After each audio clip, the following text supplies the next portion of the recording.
Welcome, everybody, to the Nosebleed Sports Podcast. I'm Chris Witt, and with me, my first time ever on a Zoom call is Mr. Adam Schmidt. Adam, how are you today, my brother?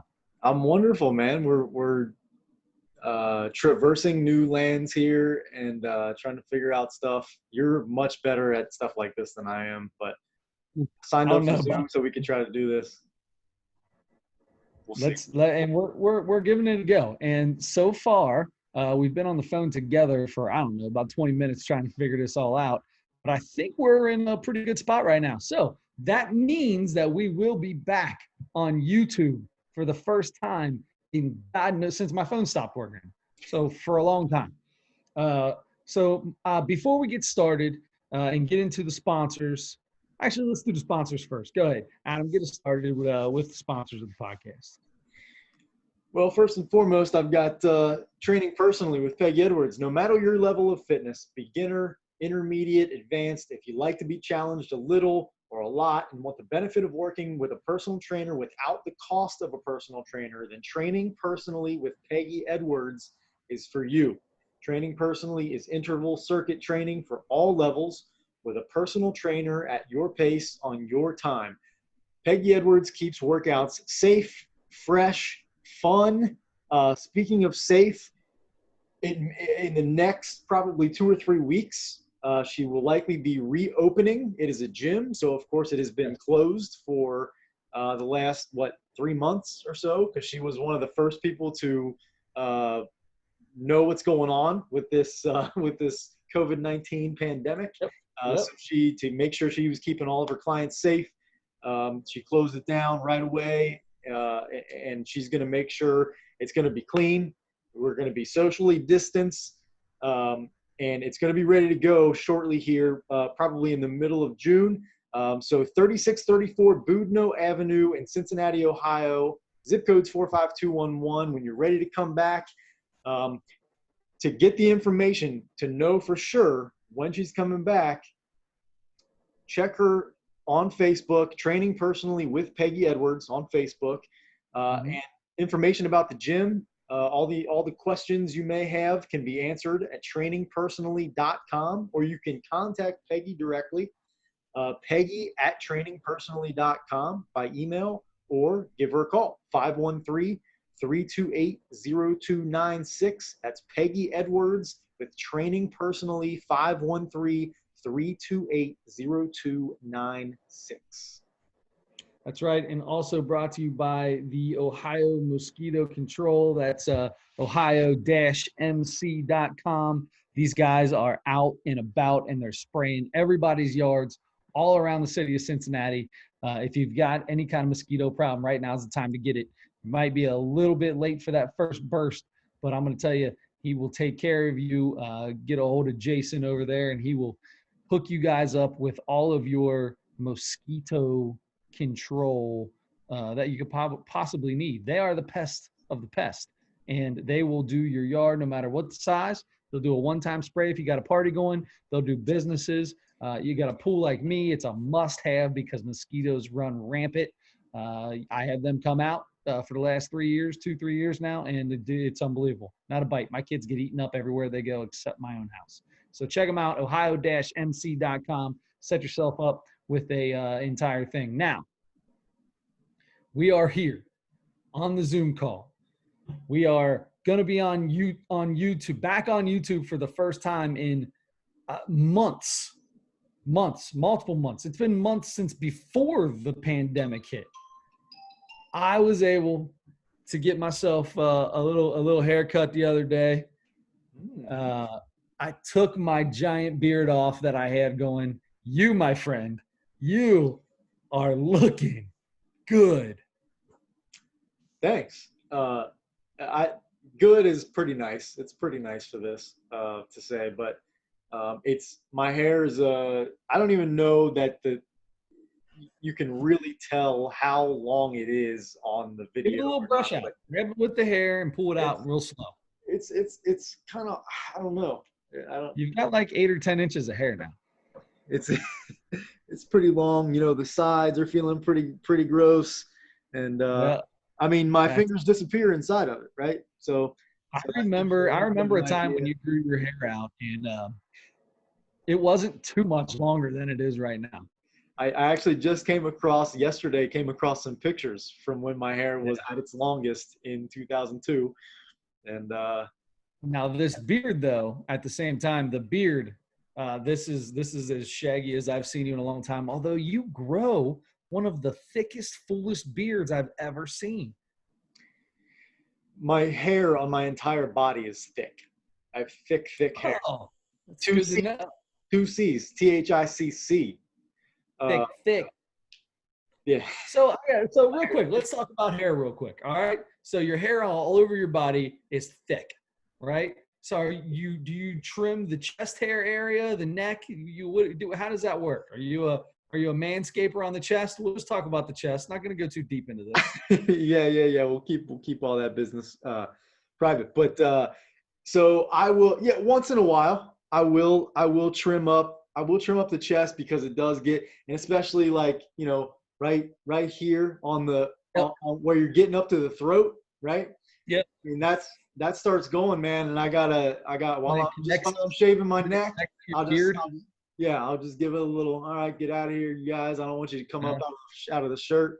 I'm Yeah. not an Italian in New York in 1970, whatever. What So about the back? You get back hair? You got big time back hair? no, I don't really have back hair. I'm really No, glad about that because I don't want to have to deal with it. buddy. But I The don't only way know. to take care of back hair is to have a significant other. That's the absolute only way. I know a couple people with back hair, and when they were not with someone in their single life, it was out of control. Yeah, yeah. I'm very happy that because I don't have a significant other, I'm happy that I also don't have back hair. So I'll bet as soon as I get a significant other, if I ever do, I'll start growing back hair right away. There you go. Oh, there you go. Just so you can let them shave it off. Right. That sounds good. Well, speaking of shaving it off, the Major League Baseball owners have decided to shave off part of the season. And we talked a little bit last week about this 50-50 split that the owners never officially proposed to the players, but kind of threw it out there and immediately found out how much it was disliked by the players. So they never officially proposed it. However, they have come out with a proposal that they have put out to the players, which is basically half a season and quite a large cut in salary. Salaries will be prorated, but not based on the amount of games they're playing. That's for sure. Yeah, they were going to be, well, they've been prorated to this point, right? Or they That was basically, what they had originally said in March. When all this went down in March, the owners said we'll prorate it based off of the amount of the season we can actually get in. right. Now they're starting to send out some new proposals because of things that are going on. And without getting super deep into it, because I'm not great with that kind of stuff, basically they are, depending on how much you make, there's a percentage that they're going to take off of your salary, right? So what basically it is the players that make the most money are going to have to give up the most amount of money, right? So like the big example has been Mike Trout, right? He makes 37 point something million a year or whatever. Yep. And he would end up between the prorated salary and the additional whatever the proposal is with the addition to shave off, like you were saying, an additional percentage, he would be giving up like something like almost 85% of his salary or something. Did I hear? Yeah, he would make a little over $7 million. So he would make $7 million, but a guy that's making maybe 500,000 or say a million or something like that, he is still going to make, he's going to make a little over half of that, I think, or something like that, or maybe a little more than half of that. So the difference between an Adam Schmidt and a Mike Trout is now not so far. So tell me what you think about this. How do you feel about this as being Adam Schmidt, bottom of the line Major League Baseball player, just scrapping to stay on the bench on a 40-man roster? Actually, no, not like that, because I don't want to know that guy's opinion. I want to know your opinion, how you feel about the recommendation and how they're going about this. Guy like Mike Trout losing $30 million. playing half the season and losing, like you said, 80% of his salary, whereas, there are other people lower that will not lose nearly as much percentage-wise. It's really hard because I already know that the players' reaction to this, a lot of players are saying it's even worse than the 50-50 split. Like, there are guys saying it's even worse. But the ones that you hear are the ones that people know. Those are, the social media, those are the guys making the most money. That's why they're feeling that way. Right. And Trevor Bauer, because he doesn't like anything. But anyway, he is, dude. There are times where I'm like, I like this dude, and there are times where I'm like, shut up. Oh my God. It's a media person's dream. Yeah, because he's got something to say about everything. But in my opinion, here's the thing: of course, it's not good for the players. This isn't good for the players, but it's not going to be no matter what. It can't be. There's not a way that you can make close to the same salary and have a season in any way. This is the cards that we have been dealt, that baseball's been dealt. Players, owners, everybody's going to lose money this year. They have to, and the problem here is they have been at odds at so far apart on the spectrum for so many years that there's just I was just listening to a podcast today, and they were talking about how when you're a young player, Mark Teixeira was on this, and he's super smart. I didn't realize he was this smart, but he knows all about the financial ins and outs of contracts and revenue and everything with the CBA.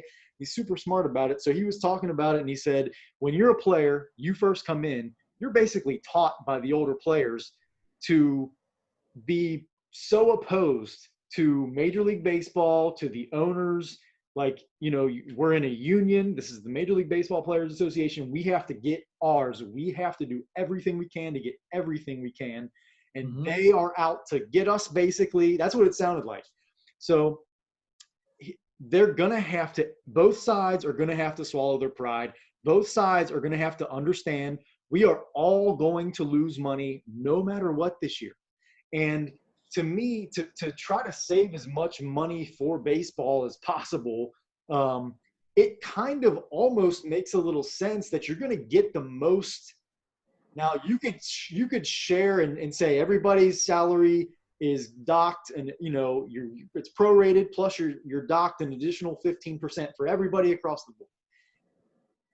I'm not sure you're going to get, of course, without punching all the numbers and everything, I'm not sure you're going to get this, try to save the same amount of money that you would from saving $30 million from one guy, on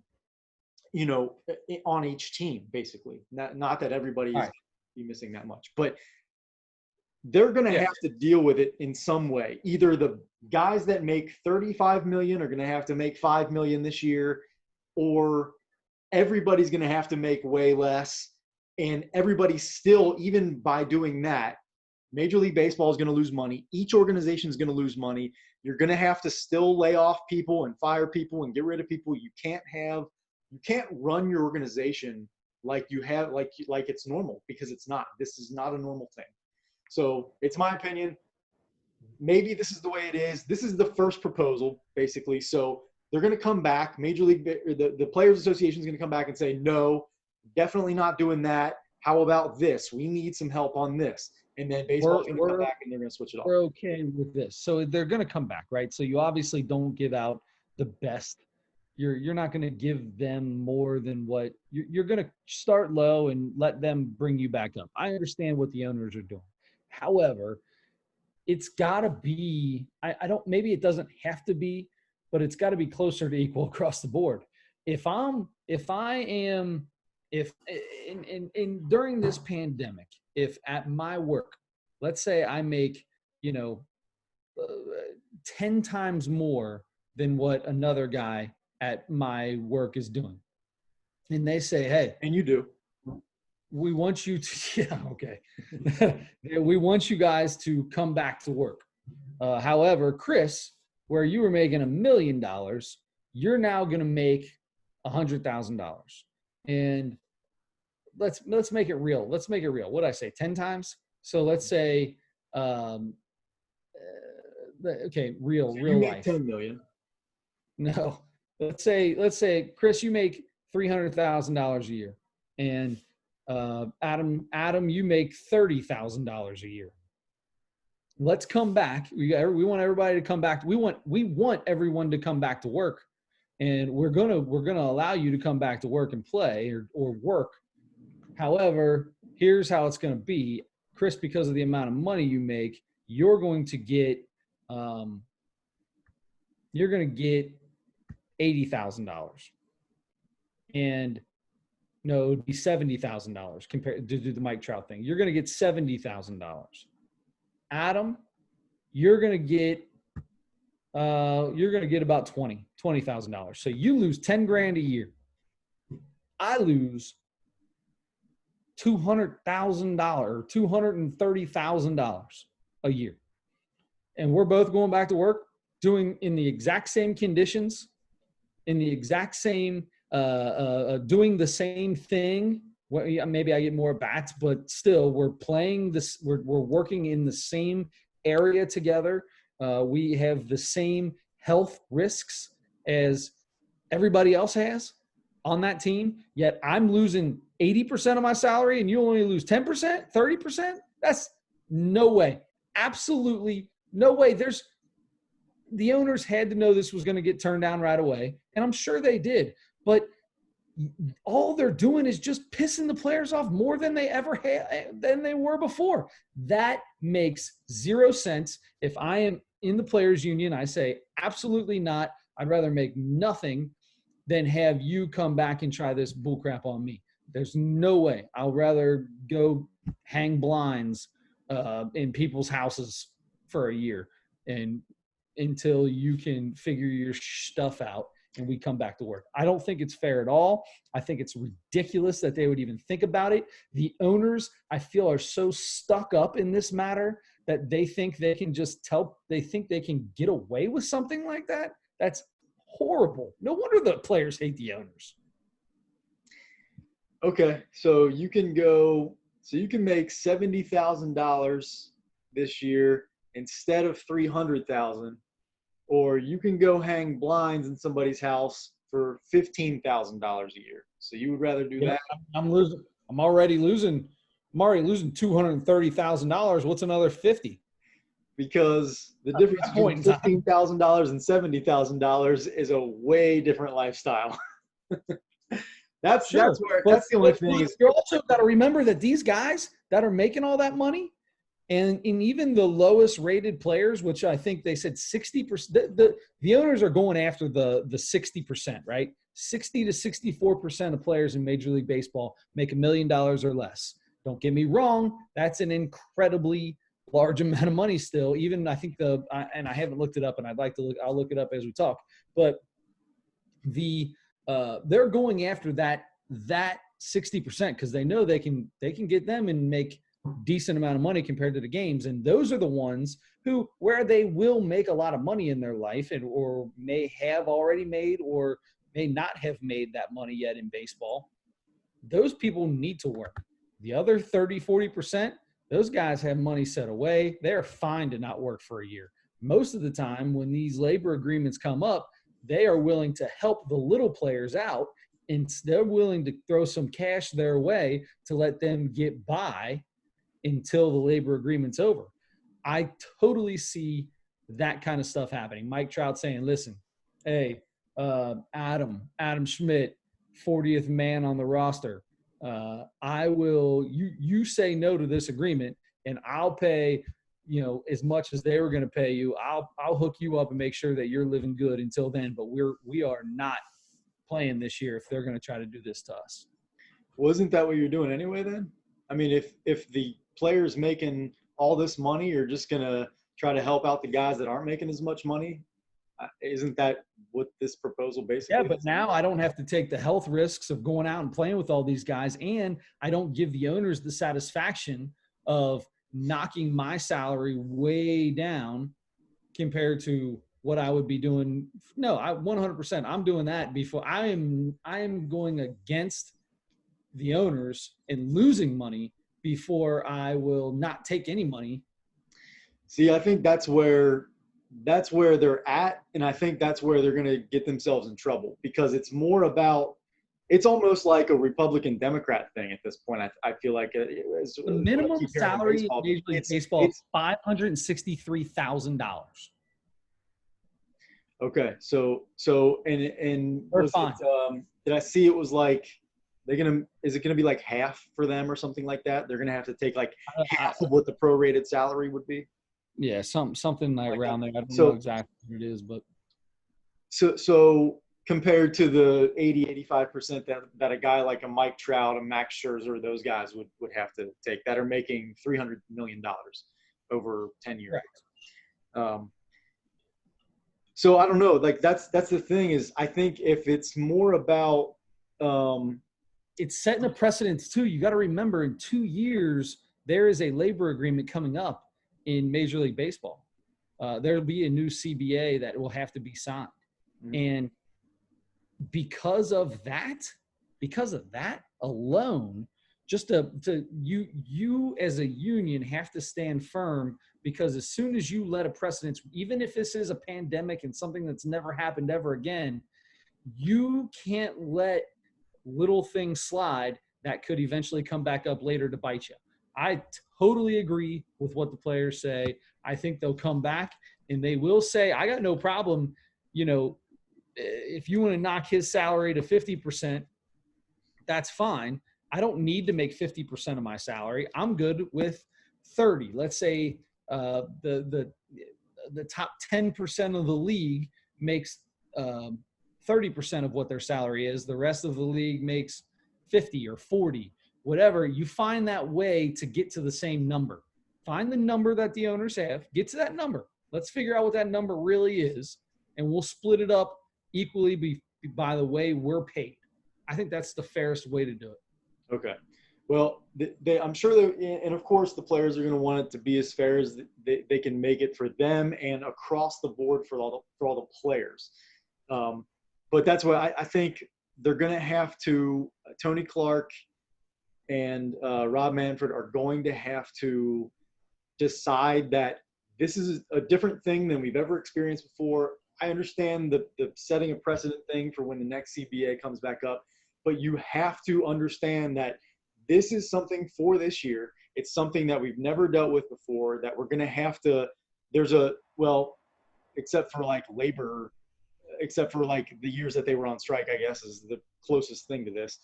But it's something that they're going to have to deal with for this year, like right away, to determine whether there's even going to be a season or not. Like, I think most guys want to play. That's the other thing too. And you're risking your health and everything. But I think most guys want to play, so they're going to probably want to make sure something gets worked out. But it can't be, you can't let it be, I have to prove myself to these guys. I have to prove that my thing, like, we're right, they're wrong, they're bad, we're good. Both sides have to let go of that to some degree. You have to make it work. Okay, I'm with you. Both sides have to agree to do that at some point in time. I think the owners realize that if there's a strike, it's the players that take the hit. So they can offer something where they're going to get more money than the players are going to get. And the players are the ones that are taking all of the risk. They're taking all of the risk. The whole reason they have to do this is because there's a flu pandemic. So they're the ones taking every bit of the risk of catching that flu, not the owners. The owners aren't out there with every single other player. So it doesn't make any sense why they shouldn't be getting the bulk of what it is. Everybody's getting cut back, right? Everybody's getting cut back. We realize that's going to happen. The owner's going to have to take a cut too. The owners should have to take a larger cut than the players take. And how do we even know the owners are making these propositions up? Do they even have an idea? They don't even know exactly how many games they're going to be able to play. They don't know if that half season is even doable. It's not like hockey or NBA where you can play anytime. They can start the season up anytime because they play indoors. You can't play into November or December in baseball. You're going to freeze you're twigging berries off. So you got to figure out a way to make this start immediately, so they don't know what kind of revenue they're even getting yet. So how can they make a proposal? It needs to be a proposal that's based off player. To me, if just by dumb Chris over here, who doesn't really understand the whole thing even a little bit, I can't see a way that they don't say the money that's brought in, the revenue that comes in from TV is basically the only revenue they're going to have.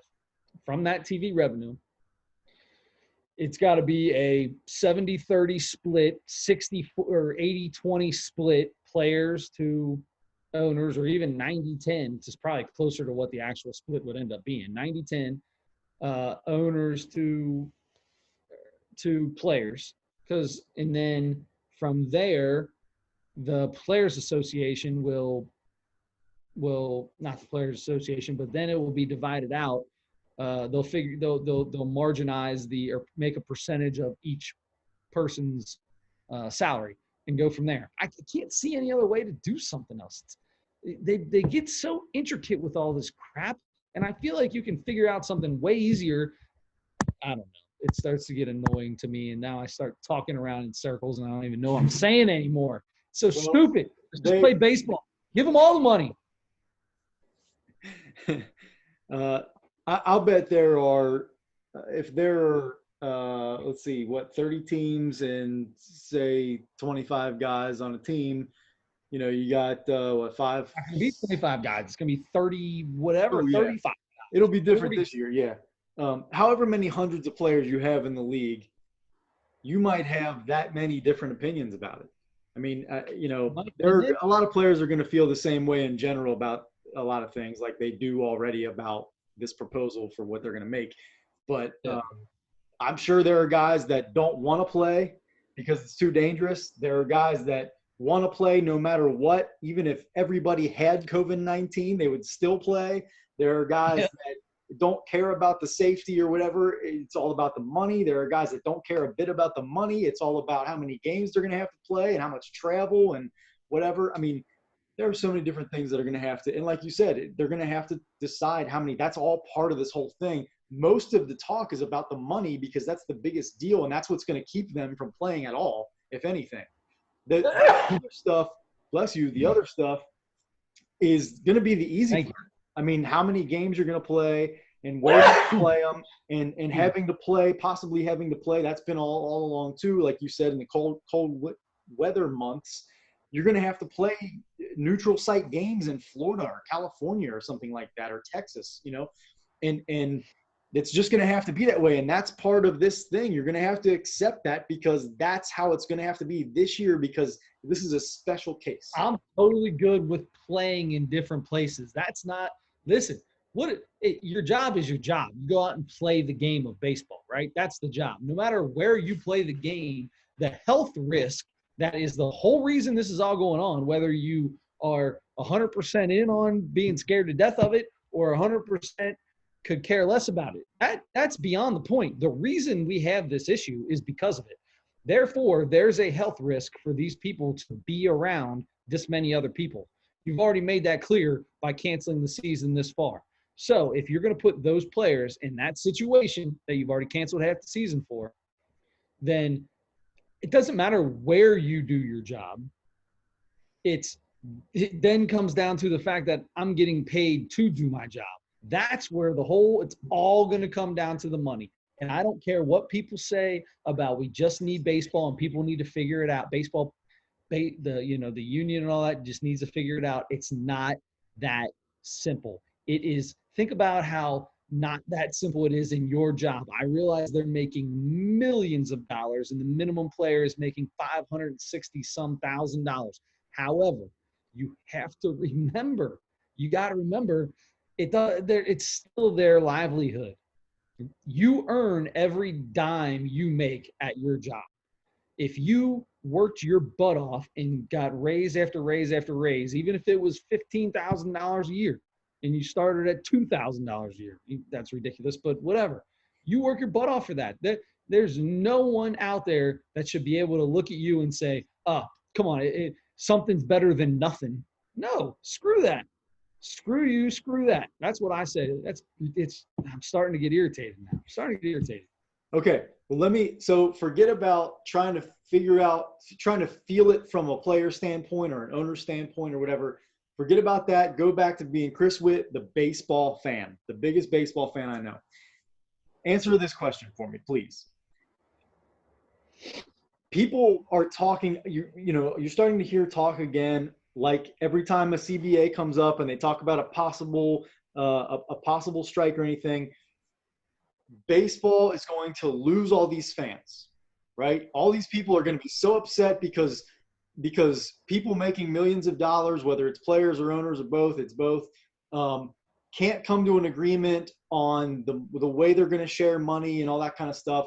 So I can't stand these people because I just can't watch baseball because they're just rich, spoiled people, and they don't care enough about the fans to just go out and play and be fine with making $5 million instead of $10 million or $50 million or whatever it is. What would it take? What would it take to make you not watch baseball? I mean, do you care at all? You not watch baseball? Yeah, None of that. All of that stuff right there. Go ahead. No, say they can't come to an agreement based solely on the money situation, so they don't have a season in 2020. They do not have a season in 2020 because they cannot agree on how much money everybody's going to make. Is there any way that bothers you enough to not watch baseball when it comes back in 2021? Not in the slightest, but I'm a grown man and I understand what negotiating, how much it means to negotiate how much money you make and what your contract means to raising your family and what it means that to lose that money, number one, and to realize that the potential of what this could do a year or two down in the future. That is a big thing for grown people. Now, I'm a grown man. I have a job. I am a diehard baseball fan. Absolutely love it. It would break me. It's already broken me that I can't watch. I've been watching, reruns of whatever baseball game I can possibly find on Fox Sports or any ESPN or whatever else. But it's still, I hate that people keep talking about the fans deserve this, the fans deserve that. The fans don't deserve crap. Yes, you play for the fans because they're the ones that come out and support you and bring in so much more into the sport and become the fanatics. However, you are still a grown man who's supporting a family. Now, your family might be a little bit better off than mine because of the money you make, but that should not have any reason for anyone to think of them any differently than they would think of themselves in that situation. And so I think I look at this differently than I did back in the 90s when I was a kid. Of course, I was just happy baseball came back then. I could care less because that's who I am. It's the average fan you have to worry about. It's average Tom, Dick, and Harry that, still thinks Brandon Phillips plays for the Reds. Yeah. And, walks up to you and says, hey, you know that Nick Votto guy? That Nick Votto, man, I'll tell you what, he sucks now. He's terrible. Yeah. He couldn't drive a run in to save his life. Those are the guys that you'll lose. Yes. Which, to me, adios. I'd rather sit in a baseball stadium with half the people, and half the people know what the hell they're talking about, than sit next to that rum-dum. Yeah, so, well said. Well said. I'm 100% with you. Same with basketball. Any sport, anything I enjoy, if it goes away because of some labor negotiation or whatever, and people who make way more money than I could ever imagine making in my entire life put together, that doesn't mean anything it's going to stink. It's going to be, I'm not going to like not having live games like you said. But when it comes back, I'm going to be just as excited. That's the difference between us and the regular fan. They're not like when you hear ESPN and Fox and sports, all these different places talking about how much people are going to dislike this and people are going to fall away from baseball. It has nothing to do with me and you. They are not talking about us at all. They're talking about some guy who drives down the road listening to Q102 or B105 country music all day long. Not this ding dong that I don't even think I have an actual FM station saved into my FM side of my radio. It's just AM stations because that's all I do. So it's not us. So I can't think clearly about that. And I don't know what it would do. There's enough people out there that pay a lot of money to go watch random, there's enough people out there that go to 3 games a year, watch 15 games on TV on weekends when people are at their house and they turn it on. There's enough of those people out there that drive a large dollar amount of commercial ads and TV clicks or streams or however they figure all that out through Nielsen now, and coming to games, even though that's like the smallest little percentage of anything that these teams are making. But it's what it comes down to, and I can't answer that question as a guy who has absolutely no idea how those people think. Yeah. For you and I, we go to the ballpark. We don't want those people there. But boy, the hell out of me. Now, it depends. It depends. If I've had it's comically fun for us, right? If I've had 3-4 of those $10 beers, I 100% want that dude, because then I'm turning around constantly and telling him what he's doing, or I feed into it. Like if he says, that Nick Votto, I'll be like, man, is that what that dude's name is? I just see all these Votto jerseys. I've been wondering what that dude's. So Nick, talk to me about this Nick guy. Tell me, he doesn't drive runs in? He's third on the team in RBIs. I don't understand. Is that not good? Stupid idiots. Yes. But for us, they're funny. They are definitely funny to listen to. I don't engage like you do with them, but I just listen and laugh. But for the owners and for the players, those people are just as important or more important than you and I are. Because like you said, those are the people, there are way more of those people that are going to games, unfortunately, because, they're the people that have season tickets and stuff. Yeah, that's great. But your walk-ups, your people that are going as a social gathering with friends, to go and have a couple beers and just hang out and talk through a game. That's most of the stadium, honestly. Oh my gosh, Nancy, can you believe they did that at work today? Guy hits a home run. They're still in the middle of talking about Nancy's second hour of work and who tried to backstab her in the office. We've been here for an hour and 45 minutes. It's the 7th inning. I'm getting bored. Let's do the wave. That'd be fun. Anyway, with this, nope, don't do that. No, we're not doing that. Don't do that. 37 minutes into this podcast, and you're doing that already. No, don't do that, because we will get on a tangent that we can't come back from. We've got NBA coming back. We've got James Harden. We've got a dearly departed segment coming back this week. We've got possibly another baseball segment, and then our comedy segment. And you want to derail me with the wave? How dare you, sir? Here's how I'm going to make sure that doesn't happen. I'm just going to go in right now. We talked plenty about baseball, the possibility of them coming back. It's not close enough to even talk about a return yet, honestly, because they're so far apart financially.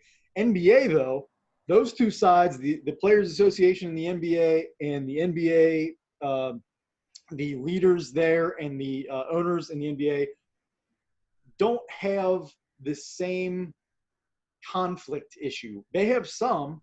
They're definitely have they're coming from different places, and they have their best interests in mind based on their positions. But they historically have worked together much better. A big part of that is we've talked a few times already in the last few weeks about the differences in the commissioners being a big reason for that.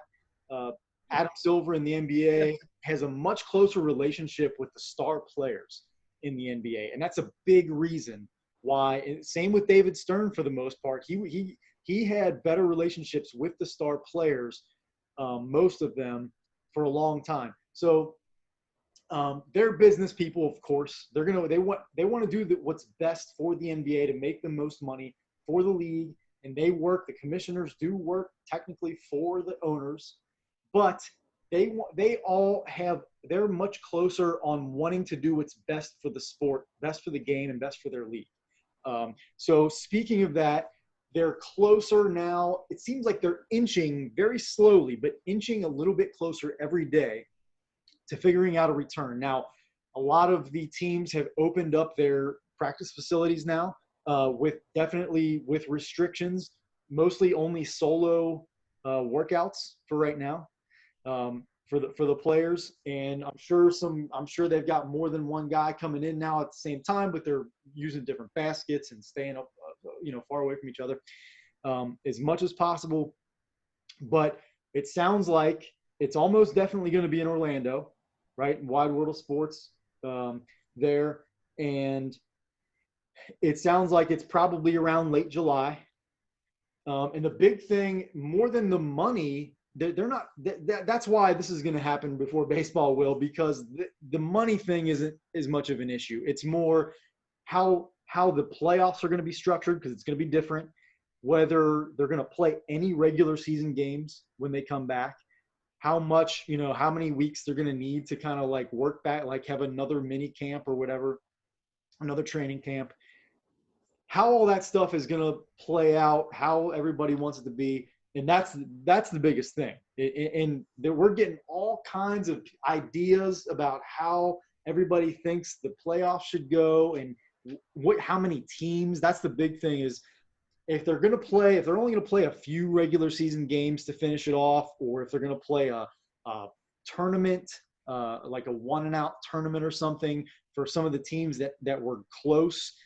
How many teams are going to be involved in that? Because the teams, and Damian Lillard mentioned it the other day, if I don't have a chance to make the playoffs, don't bring me back to play 4 or 5 regular season games. I totally agree with that. Forget that. Do that. Right. If they bring this back, it has to be a playoff only. We talked about this last week. I don't even care about the guys that didn't make it playing a little tournament beforehand. There's no need for that. You got 16 teams. You got 8 in the East. You got 8 in the West. You've already got the top 8. You've already got them there. You know who they are at this point in the season. Sorry about your luck. Season's cut short. We've got a ridiculous pandemic on our hands. You didn't make it this year, is what it is. Didn't make it. These 16 teams play the playoffs. Let's get that started. Everybody else, see you next year.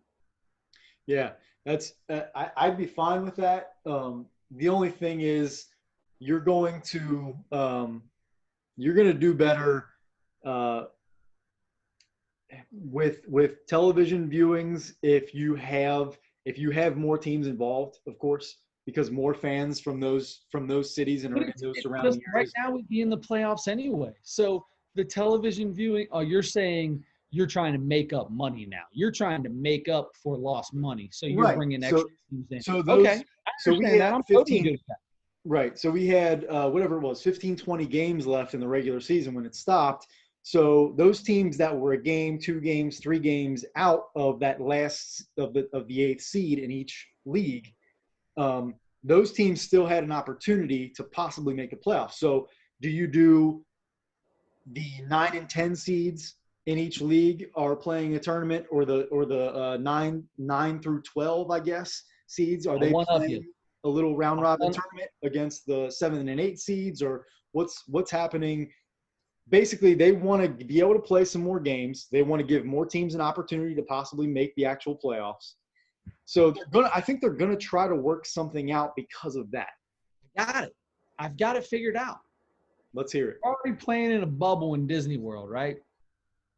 I mean, that's You're pretty being well. Careful not to call it a bubble now for some reason. Oh yeah, apparently we're not allowed calling it a bubble because it's obviously not. We're not idiots. The point of the bubble is that they're not going to allow these people to be around a whole bunch of other people, right? So there's going to be regulations set on it. That's why they call it a bubble. It's Disneyland, Disney World. Looked it up the other day. Disney World is the size of San Francisco. That's ridiculous. Like, it's huge. It's not a bubble at all. Anyway, besides the point. This is how you solve your TV deal, your all that stuff. Three game series. The first two rounds of the playoffs, 3-game series. Everybody's in the playoffs. 1 versus 15. LeBron, first round of the playoffs, you got to play Steph. Oh, well, yeah, that's 1 versus 30, right? Oh, you're saying make them all. You want to make it all one. I'm still doing East and West.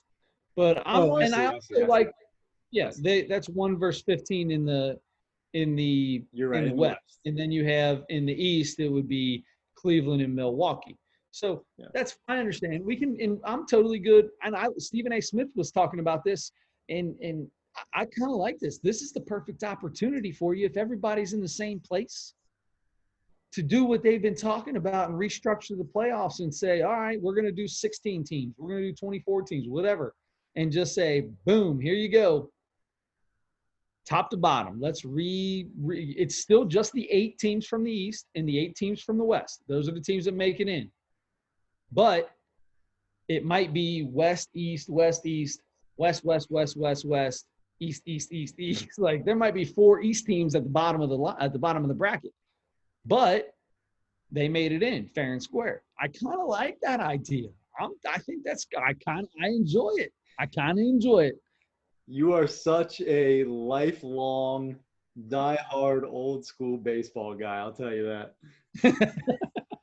Because you can't handle any change in baseball, but you are so willing to do it in basketball. 100%. Yes, it's so true. I get it. I'll take it. Hey, the shoe fits, man. I'm not gonna deny it. I am totally good with changing any sport except baseball. Don't mess with my baby. Don't mess with my baby. I don't want no DHs all the time. Reds don't need a damn DH. Mike Lorenzen be our DH anyway, so who cares? Yeah, he's our best hitter off the bench anyway. Best hitter and our second best guy out of the bullpen. Yeah. Oh man, maybe best actually. Anyway, so okay, I'm with you. I'm fine with trying just about anything, honestly, because I feel like I'm a diehard basketball guy, but you want to give something a shot. If everybody agrees to it, if the Players Association, the owners, the commissioner, all the NBA deputies and the leadership everywhere, everybody agrees, let's give it a shot. You want to forget East and West, go 1 through 16. You want to keep it East and West. You want to do a play-in tournament for 3 teams or 6 teams or 10 teams or whatever. Go ahead. But I'm not gonna lie, man. I'm the same way, and I'm okay with it in baseball too. You want to add a couple of teams to it? I'm good with that. Have smaller series in the beginning. I'm good. I never denied saying anything about that when we talked about that last week. Did I? Maybe I did. I thought you said no way, but that was a while ago. You guys said no way. Okay, this is a different day, dude. Listen, I'm LeBron James. I'll flip-flop on you quicker than anybody you ever seen. I'm a flip-flopper too sometimes. I'll flip-flop on you faster than the ones I got on my feet. Look at this. Hey, there's a reason I got these things on today. I'm a flip-flopping. Anyway, no, seriously though, when it comes down to it, as long as we're playing, I'm good if it's a one-time thing. Don't try to sneak something in on me and try to make it a full change. That I don't like. If y'all can agree this is one time for now, except for the way you get paid. I do not like that at all. I am totally for is if you agree on the way you want to get paid, y'all agree on it, you're good. However, don't try to cheat somebody. I don't like that at all. I don't like people. If I feel cheated, not if I feel cheated. If somebody feels cheated, then I feel like they're being cheated. Then you need to think about it. And whether they are or they aren't, that has to be taken into consideration. Besides that, I could do a little bit of switching things up for a year. It might be fun. The NBA All-Star Game was a blast this year for the first time in a long time. I don't even watch the All-Star Game ever, but after hearing all the stuff that went down, I'll watch next year. Yeah, the new rule changes they had. That's right.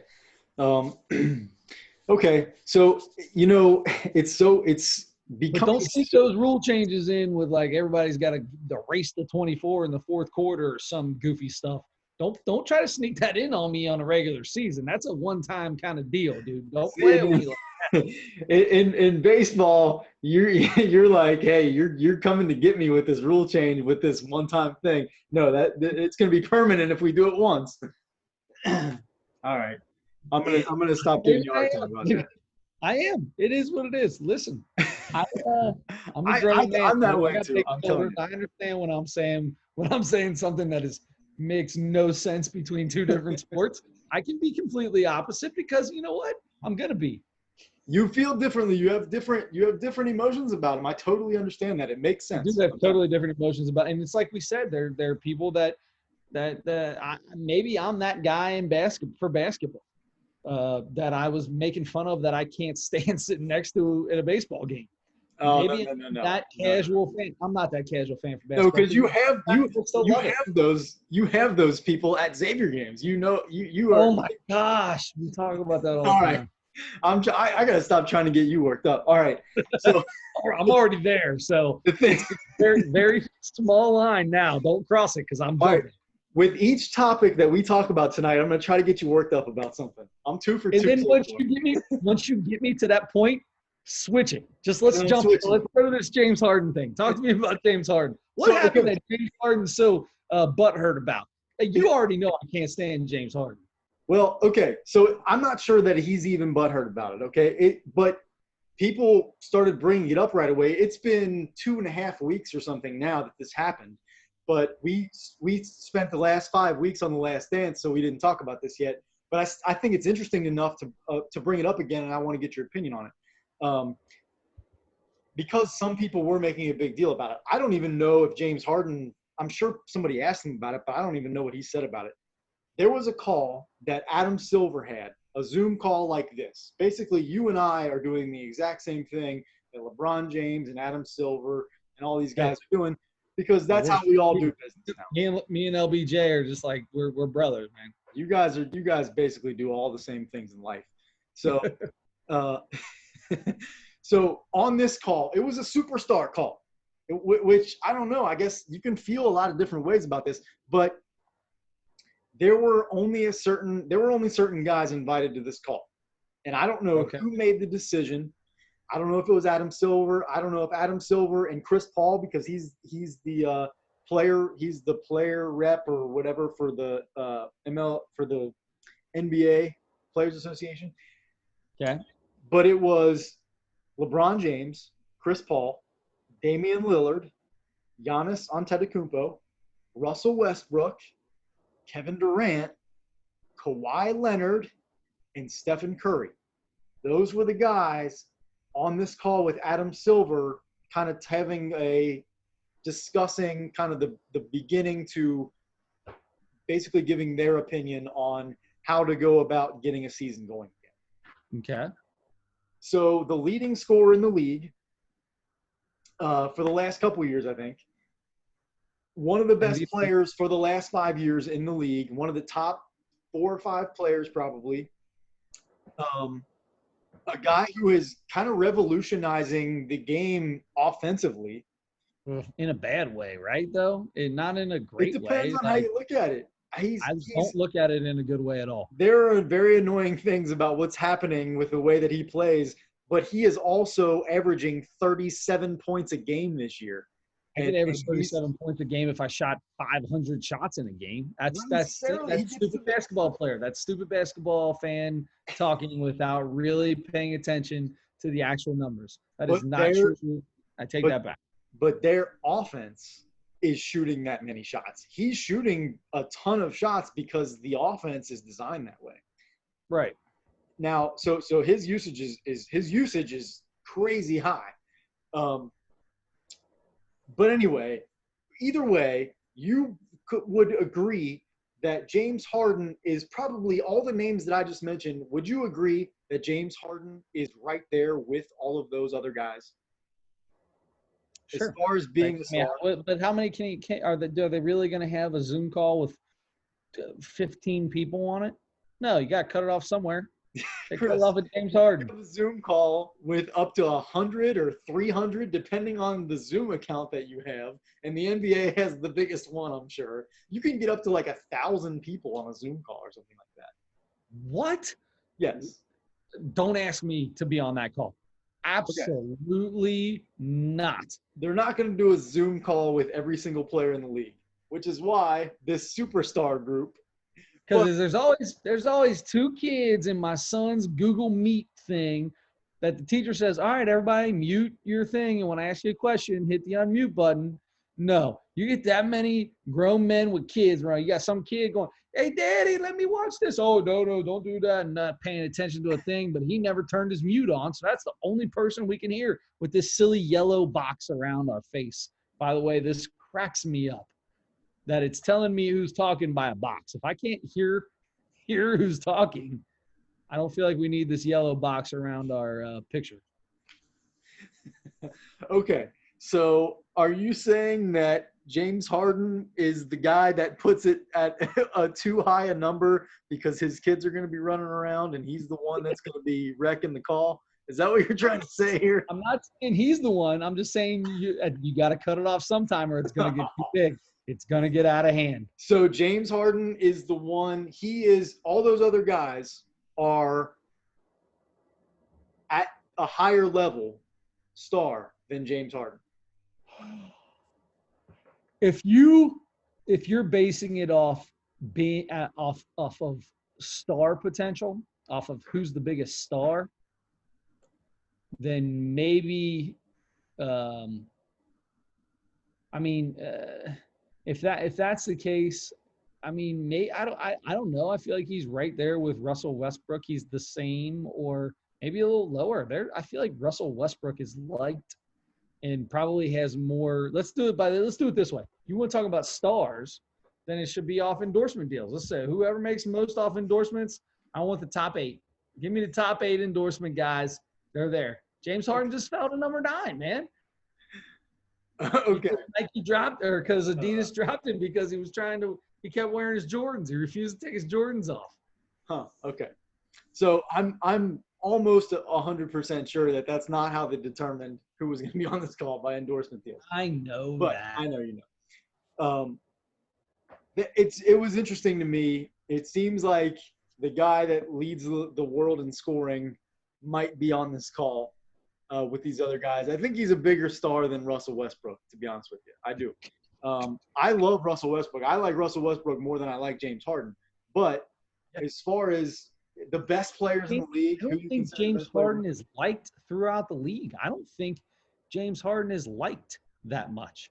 I've never heard good things about James Harden. I mean, so I don't think Adam Silver probably wanted to bring him into that group. You already know he can't stand Chris Paul and the other guys he played against, and that could be the biggest one.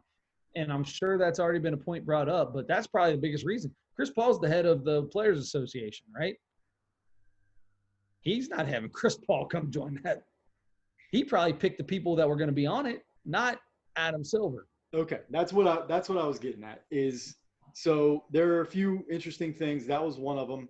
He and Chris Paul, it didn't work out in Houston with those guys, and at the end, it came out that they weren't in.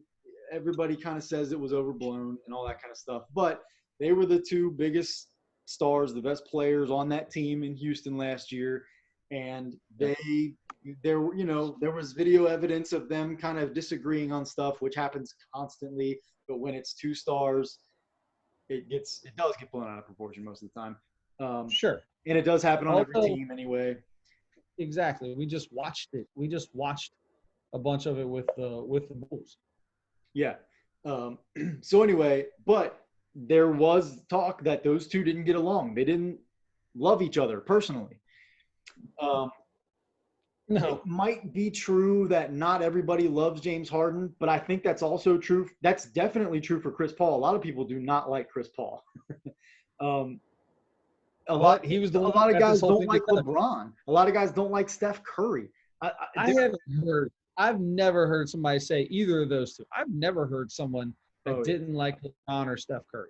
Yeah, I've heard I've heard plenty of people say that there are guys in the league that don't like Steph because they think he's overrated, or they don't like LeBron because of whatever they could never play with him because of the way he plays or something like that. But Well, no, that's different. KD talked about not being able to play with certain people, can't go and play with LeBron. there's That another doesn't one. mean People don't like playing with him. but what I'm saying is that doesn't mean just because you don't like playing with them or you don't feel you fit in well, your game fits in with the way that he would want to run a team, doesn't necessarily mean you don't like him. There are people that literally just don't like Chris Paul. It has nothing to do with being able to play in a system with him. All that stuff with KD was more about playing in a system with LeBron. I'm sure there are guys in the league that dislike every single one of those guys on that list. I mean, or a person in the league that dislikes somebody on that list. Like, there are people that dislike Giannis Antetokounmpo. I don't know who they are, but there are people that don't like him, I'm sure. That's ridiculous. I don't want to think talk. It's ridiculous too. But it's crazy. anyway, I don't know who decided. Now, you would think that if Chris Paul didn't want him on the thing, you would think that his current teammate, that James Harden's current teammate, Russell Westbrook, would step up and be like, I kind of feel like James should be on this call. Or I feel like LeBron, as the face of the whole league, would be like, do we have everybody we need? And by the way, another person, as people were talking about James Harden, another person somebody brought up was, if we're talking about the top stars in the league, and especially because one of his teammates was on this call, how about Anthony Davis? Sure. Is he there? But no. Well, I think sure. I think Anthony Davis and James Harden are bigger stars than Damian Lillard. But why take more than one person from a team? You're bringing these guys in because you want the feel of the people that they're with. You don't need both Anthony Davis and LeBron James to tell you what the feel of that team is. You just need one. And you don't need one from every team, obviously, because then you'd have 30 people on a Zoom call, and then I'd want to shoot myself in the head. So that was a joke back to the little kids and everything. Anyway, I think Dame Lillard is the one that, if Dame Lillard wasn't on there and James Harden was, nobody would be talking about this about Damian Lillard. Damian Lillard is – I'll put him up there with top 5, 6, 10 players in the league without a doubt. But if you're talking about stars, and that's why you want to put him in there, I don't think he's as big a star as somebody like that as Harden is. Yeah, I think we could go on and on about this because there are a couple guys that you could probably be like, I don't know. I'd be okay with Damian Lillard not being on. I'd be okay with Russell Westbrook not being on. If you're taking one guy from a team, it's surprising to me that for the Rockets, if it's going to be between those two, that it wouldn't be James Harden over Russell Westbrook. And like I said, I like Westbrook more than I like James Harden. But if you're talking about if you're getting together a group of the biggest stars because you think, just like, people for years have talked about, well, when big stars are on a team, when the Patriots want to make a move, do they go to Tom Brady and ask his opinion first? Do they go to Michael Jordan and ask his opinion first? Do they go to whomever, to LeBron or whoever? If that's in play, I don't know. I kind of think that Harden would be the one that would be kind of over the top of Russell Westbrook. However, like you said, to get back to it, first off, Chris Paul was in charge of getting the players together. Harden's not going to be involved. Second off, if you think Russell Westbrook was asked, listen, hey, we'd like you to be on this superstar, the Elite Eight call with us. I know, but James Harden's not going to be on there. Are you okay with that? Russell Westbrook in a heartbeat is like, hell yeah, I'm okay with that. Let's go. I'm Russell Westbrook. So? I'm the greatest thing that's ever walked on the face of the earth, because that's how he feels. Yeah, I feel like he would come to the aid of his teammate, though, if he had the option. I think if he had the option. Really? You think very highly of Russell Westbrook? I do sometimes. I flip-flop. I flip-flop a lot on Russell Westbrook. All right? Okay, so what it sounds like to me is we have Dream Team Scandal 2. All right? Chris Yeah. Paul is Michael. James Harden is Isaiah Thomas. There You it want to do is. this real quick? You There want it to do is. this real quick? No, let's not do it. Okay. Here's what I want to do. Let's All go right. and let's talk about something. So last week we talked about the last two episodes of the Last Dance, the documentary about the Bulls. Sorry, the Michael Jordan documentary slash documentary about the Bulls, the '90s Bulls. Um, and part of that was the last two episodes were mostly about the Bulls and Jazz because they played each other in the finals, '97 and '98, right? Right. The coach of both of those Jazz teams and the coach of the Utah Jazz for 23 seasons was Jerry Sloan. 23 seasons. Is that 23 seasons, right? Second longest tenure of any coach ever in the NBA. Behind Pop? Is Pop the longest? How long has Pop been with the Spurs? He's right about there. I think he's right about 22. So 22 who's number now. one? Who's number one on? I was gonna say maybe Red Auerbach, maybe Red. It's either Red or Pop. But anyway, Jerry Sloan was head coach of the Utah Jazz. He was with the organization for like 34 years because he was a scout first. He was an assistant coach. He was, I think, in the front office for a couple of years. He played too, right? I mean, he may not have played for them, but he played in the league. He played. He was an all-star for the Chicago Bulls. He was like the first great Chicago Bull. That's right, because I played. I was an all-time Chicago Bulls team against my boy on NBA 2K18 that he's got, and Jerry Sloan's on the Bulls. He with Michael Jordan. He plays with Michael Jordan on that team. Jerry Sloan. So last second shot, you're going Jerry Sloan over Michael Jordan, right? Yeah. I mean, if we don't have Steve Kerr on that team, I guess we got to go with Jerry Sloan. Apparently, Jerry Sloan was known not for his scoring ability, but for his toughness and his tenacity and his defense. He was one of those guys, and he was known for his toughness, and he was known as a coach for that as well. And what I basically wanted to so Jerry Sloan passed away last week, right? I think the day after we. Yes, after we did this. So yes, we're moving into our long lost favorite segment, The Dearly Departed. And I don't know why I laugh every time we start talking about The Dearly Departed. We should never laugh about this. We shouldn't laugh about it.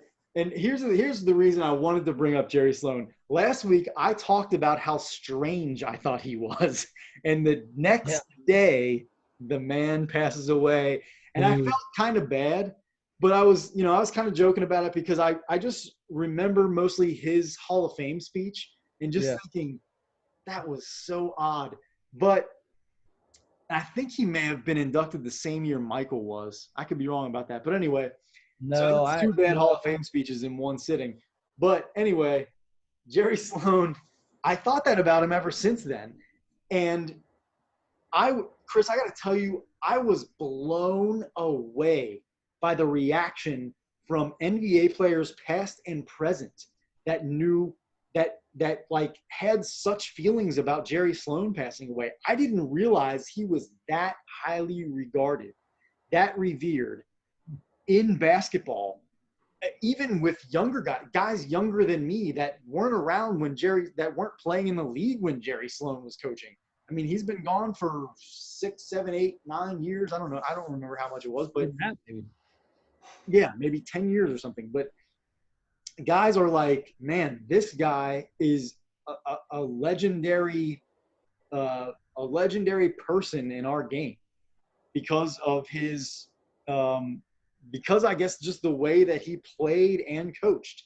I mean, people really, really spoke up about being saddened by the loss of Jerry Sloan, and that like hit me in a way that I was like, wow, he must not have been as strange a guy as I thought, because people seem to love him. You can still be a pretty strange dude and everybody still like you, right? I mean, your likability doesn't necessarily go off how strange of a dude you are. For me, it does. Okay, well, there you go. You know what? I don't have a lot. I don't have a lot for this. I'm blown away by the 23 years. Never would have thought that. and probably I don't have much for this except for I'm surprised by all the same things you're surprised about. He was the first just a couple more quick stats before we move on. The first coach to win 1,000 games at the same organization. Whoa. In his 23 years, this is really impressive. In his 23 years, he had one season that the Jazz were below 500. That's Wow, with that's really impressive. the Now, cycles. Yeah. I wonder if he came in to the league with Karl Malone and John Stockton. I mean, that's not a bad way of not come in, but started his coaching career and then went 23 years. Because, I mean, Malone played, what, 15 years with them before he moved on? Or didn't he? Something Where like did he that. play? Might have been 16 or something like. Yeah, it was right around there. Yeah, and then last, 3, 4. But I don't know, man. That's So yeah, impressive. it was right around there, 1984, which I think was the year that Stockton was drafted. I think he was in the same draft with Jordan. Um, Huh. so yeah, I mean, he came in. He was an assistant already, and he became the head coach in 1984. So yeah, he was there the entire Stockton Malone era, and not too much longer after they left. After Stockton retired, he spent a few more years and then he called it quits. But yeah, so while he was the coach for 23 years, there were 245 coaching changes around the league. That's insane. Look at 5 that. teams were added to the league from the time he started to the time he finished his coaching career. What? Yeah, Charlotte, Memphis, Toronto, Orlando, and Minnesota all were not teams when he started coaching as a head coach. Malone came onto the team. He was drafted in '85. He only played 1 year with the Lakers. Why did I think he played 2 years with the Lakers?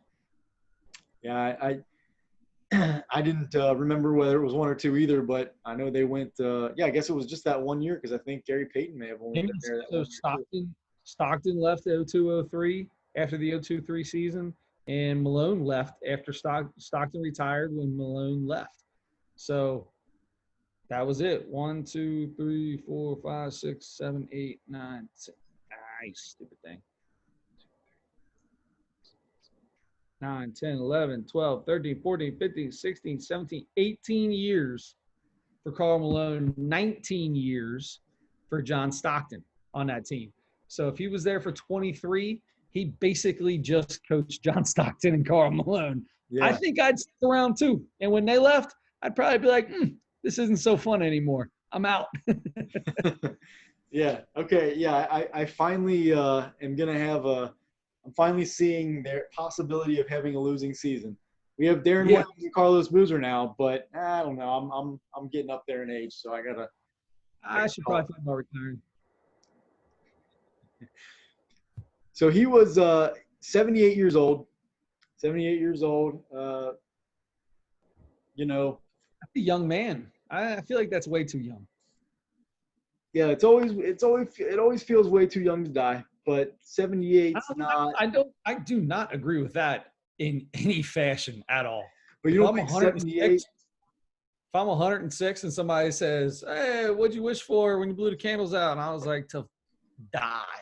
That's what I wish for. What's the life Is life expectancy like 80 or something now? It's probably 79 or 80. I think he lived. I feel like it's in that area. Yeah, that's what I mean. I feel like if you die younger than 80, I feel like dying in your 70s is too young. But I feel if you die on your 80th birthday, that's about normal. Okay. That's true. Statistically, most people die on their 80th birthday. You're right. Paul Witt always said he was going to live to be 80. He used to tell people all the time, I'll be 80. Oh, I die 80. Yeah, I'm 80. I die 80. I want that so badly because if he lives to be 80, I'm not going to be around to see him go because I'm going before that. I'm going before he's 80. He only got 30 years left. Is he? No, he's 50. I know. I know. You got 30 Hey, years. You think you only got 30 years I'm left? not making it to 68, pal. I'm not making it to 68. Not a good thing, brother. I'm gonna die. I'm gonna be the next guy to die from choking on a cookie. Oh, I was just gonna say cookie dough. Oh, that's good. Cookie Yeah. dough, even better. Yep. Uncooked. They go to clean your arteries out, and all they find is cookie dough. Oh, so it was a heart attack? No, he had cookie dough stuck in his breathing tube. Um, all right. First man ever autopsy shows cookie dough in DNA. All right. So R.I.P. Jerry Sloan. Sorry to see you go. Apparently more of a legend in basketball than I even knew. Now, speaking of him, I have been working on through this being at home, and I have, you know this, I've stayed home more than anybody else I know. Yeah. And I have been working a lot of nights. I've put a ton of hours and probably way more money than I should have into this project that I have gotten all of my baseball, basketball, all of my sports cards that we collected growing up. I got them from upstairs in storage and brought them down. They've all been in my living room and my dining room, which I haven't had anybody over, thank God, because Yeah. my living room floor and my dining room table have been covered in baseball and basketball cards for almost 3 months now. Hey, listen, it probably looks better that way. It does to me. I love sitting there working all day long on my computer, and I can look over and see 1988 Eric Davis, Fleer 88. I feel like the 89, I feel like maybe you look over and see a 1989 Billy Ripken Fleer. I feel like 1989 Fleer, Billy Ripken, I think you need to find that card. Boy, I don't think I have that card. I should probably know because I've just been resorting all of these cards for all this time. And I'm working on baseball now. But would you really remember Billy Ripken, like a Billy Ripken 89 Fleer when you're going through everything? You wouldn't just remember that, would you? Maybe not. Maybe not. 89. I'm writing this down. I feel like you should write it down, and I feel like you should check it out. Maybe even Google 89 Fleer Billy Ripken, and just look at the knob of his bat. Oh, I know exactly what you're talking about now. So to bring this story on, we're doing really well on this podcast. By the way, we're a mere hour and 18 minutes into the recorded session. So I feel really good about having plenty of time to go over this. Good. So as we've talked about before, my dad is a huge card collector, which made me a big card collector growing up. So 60s, 70s, 80s, 90s, early 2000s, we have thousands of cards. Dad's got literally a closet from bottom to top, boxes of cards, albums of cards, a whole. He's got more cards than any person I know that's not somebody who goes to card shows and displays tries to buy and sell cards. That owns a card shop. Yeah. That owns a card shop. There you go. So that being said, 1989, I was 6 years old. Uh-oh. So I was having a conversation with another guy who collects baseball cards the other day, a couple weeks ago, and he's telling me about when he was about 11 or 12, and you had to have a Billy Ripken 89. You wanted to get the 89 Fleer to get the Billy Ripken out of there, and I was like, oh yeah, well, why that card? And he's like, for real? You're this big card collector? You're telling me all about your dad? You don't know anything about that? And I was like, I know zero about whatever you're talking about. It says F face on the knob of Billy Ripken's bat. Okay. I'm going to drop it. I'm going to say F and basically just take the word duck and replace it with F and then face. on the knob of Billy Ripken's bat in this card. Now, not every card's that way. Some of them, it got left on.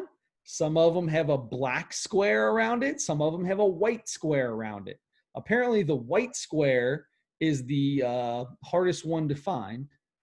The one that everybody loves, obviously, is the one that says the words on it. The black square is, yeah, the black square is what most people have. I'd never heard about this. So I call my dad. I said, Pops, you do me a favor? He goes, what? I said, I need you to go down and see if you can find box 89 Fleer, our set, like the set. We had every set in the 70s, 80s, and most of the 90s. We opened boxes of cards until we collected a set. That's what we did, and we put the set in a box. All the commons we put in another box. I said, I need you to go down there and find Billy Ripken. It's card number whatever, 1623 or something. And he's like, nope, we don't have it. And I said, what? You know about that? And he goes, yeah, I know all about that. He said, to be honest, I've got a whole box of 89 Fleer down there that we've never opened. I've got a box. He has a box of cards we've never opened. I said, I want to go through that box now. He goes, I said, how do I never know about this? He said, you were 6 years old. What was I going to tell you about that card when you were 6 years old? And, you know, me and my dad are best friends. We got a great relationship. We don't necessarily, up until recently, you know, when I started working with him, and work settings are way different than regular settings. Did you ever hear your dad drop an F-bomb? Right. So it was, I made sense that I never heard of it and I never seen it, but I was a little disappointed as a guy that calls himself a huge card fan to not know about one of the most popular baseball cards to ever walk the face of the earth. Well, don't feel bad. I knew about that, but I forgot about it until you said that.